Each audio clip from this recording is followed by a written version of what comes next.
ಹೊಸ ವರ್ಷದ ಸಂದರ್ಭದಲ್ಲಿ ಸಿಬಿಐ ಡಿಕೆ ಶಿವಕುಮಾರ್ ಅವರಿಗೆ ಒಂದು ಶಾಕ್ ಕೊಟ್ಟಿದ್ದಾರೆ. ಅವ್ರಿಗೆ ಮಾತ್ರ ಅಲ್ಲ, ಅವರ ಮಡದಿಗೂ ಶಾಕ್ ಕೊಟ್ಟಿದ್ದಾರೆ.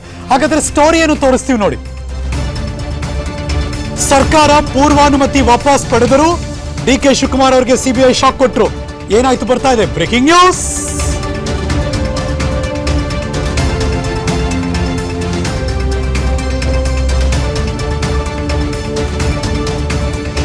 ಈ ಬಾರಿ ಬರೀ ಡಿಕೆ ಶಿವಕುಮಾರ್ ಅವ್ರಿಗೆ ಮಾತ್ರ ಅಲ್ಲ, ಅವರ ಮಡದಿ ಪತ್ನಿ ಅಂದ್ರೆ ಅವರ ಮಡದಿ ಉಷಾಗೂ ಕೂಡ ಸಂಕಷ್ಟ ಎದುರಾಗಿದೆ.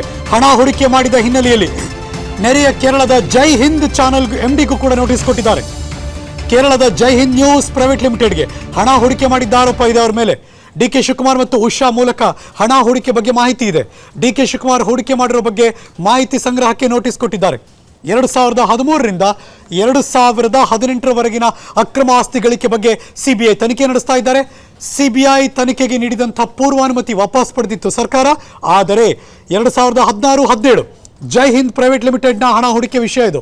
25 ಲಕ್ಷ ಹೂಡಿಕೆ ಮಾಡಿರೋದನ್ನ ಅಧಿಕೃತವಾಗಿ ಡಿಕೆ ಶಿವಕುಮಾರ್ ಹೇಳಿದ್ದಾರೆ.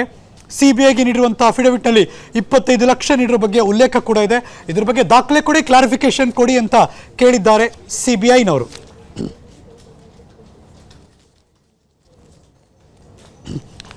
ಏನ್ ಸರ್ ಇದು ಅಂತ ಮಾನ್ಯ ಗೃಹ ಸಚಿವರಿಗೆ ಮಾಧ್ಯಮದವರು ಪ್ರಶ್ನೆ ಮಾಡಿದ್ವಿ. ಆಗ ಡಾಕ್ಟರ್ ಜಿ ಪರಮೇಶ್ವರ್ ಉತ್ತರ ಕೊಟ್ಟಿದ್ದೇನಪ್ಪ ಅಂದ್ರೆ, ಸಿಬಿಐನವರು ಅವ್ರ ಕೆಲಸ ಮಾಡ್ತಿದ್ದಾರೆ. ಡಿಕೆ ಶಿವಕುಮಾರ್ ಯಾಕೆ ನೋಟಿಸ್ ಕೊಟ್ಟಿದ್ದಾರೆ ನಂಗೆ ಗೊತ್ತಿಲ್ಲ. ಬೆಂಗಳೂರಿನಲ್ಲಿ ಗೃಹ ಸಚಿವರ ಸ್ಟೇಟ್ಮೆಂಟ್ ಏನು ಬನ್ನಿ ತೋರಿಸ್ತೀವಿ. ಇಲಾಖೆಗಳು ಅವ್ರವ್ರ ಕೆಲಸ ಮಾಡ್ತಾರೆ. ಅವ್ರು ಯಾರು ನೋಟಿಸ್ ಕೊಟ್ಟಿದ್ದಾರೆ ನನಗೆ ಗೊತ್ತಿಲ್ಲ. ಸಿಬಿಐ ಕೊಟ್ಟಿದ್ರೆ ಸಿಬಿಐನವ್ರು ಅವ್ರ ಕೆಲಸ ಮಾಡ್ತಿದ್ದಾರೆ.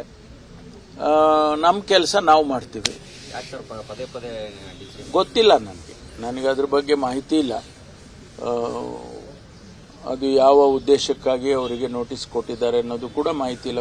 ನಾನು ಬೆಳಿಗ್ಗೆ ಪತ್ರಿಕೆಯಲ್ಲಿ ನೋಡಿದೆ ಅದನ್ನ ವಿಷಯ. ಅನುಕ್ಷಣದ ಸುದ್ದಿಗಳಿಗಾಗಿ ವಿಸ್ತಾರ ನ್ಯೂಸ್ ಯೂಟ್ಯೂಬ್ ಚಾನೆಲ್ ಸಬ್ಸ್ಕ್ರೈಬ್ ಮಾಡಿ. ಹೊಸ ಸುದ್ದಿಗಳ ನೋಟಿಫಿಕೇಶನ್ಗಾಗಿ ಬೆಲ್ ಐಕಾನ್ ಕ್ಲಿಕ್ ಮಾಡಿ. ಲೇಟೆಸ್ಟ್ ಅಪ್ಡೇಟ್ಸ್ಗಾಗಿ www.vistaranews.com ವೆಬ್ಸೈಟ್ಗೆ ವಿಸಿಟ್ ಮಾಡಿ. ಅಂಗೈಯಲ್ಲೇ ಜಗತ್ತಿನ ಸುದ್ದಿ ತಿಳಿಯಲು ವಿಸ್ತಾರ ನ್ಯೂಸ್ ಕನ್ನಡ ಆಪ್ ಡೌನ್ಲೋಡ್ ಮಾಡಿ.